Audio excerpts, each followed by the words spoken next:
Le régime intermittent, vrai ou faux? Bon, bah, c'est toujours la même chose. Bon, pour une personne en bonne santé, ça a des bons effets, parfois oui, parfois non, point. Pour les personnes qui ont des maladies comme le cancer, etc., ben, parfois ça a des bons effets, parfois non. Chez la personne qui a des problèmes de poids, qui a 10 ou 50 kilos en trop, non, non, non. Ce régime intermittent qui était une solution miracle pour les deux personnes au-dessus, pour la personne en surpoids, c'est simplement un régime inutile qui va provoquer la mutation du Covid.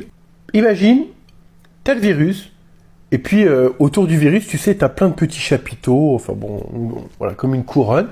Et nous, notre corps, il attaque ces petites couronnes là au-dessus du Covid.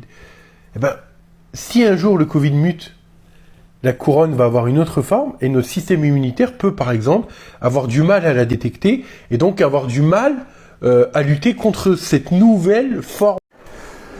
Petit quiz acide aminé, donc on est encore sur un peptide constitué de 6 acides aminés. Il s'appelle FACID, je rappelle, phénylalanine, alanine, cystéine, isoleucine, leucine, acide glutamique, collé, polypeptide de 6 peptides, de 6 acides aminés.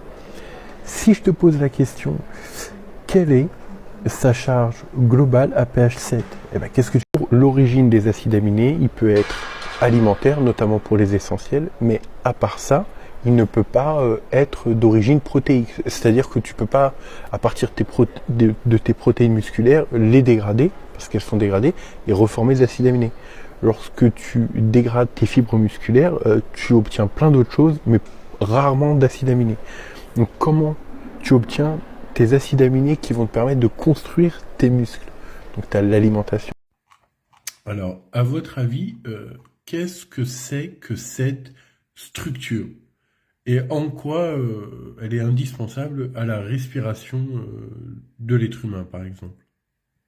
Bon, à votre avis, le CO2, là, celui-là, il représente quoi? On est entre le pyruvate et l'acétyl-CoA. Que représente ce CO2-là? Là, il y a un terme spécifique.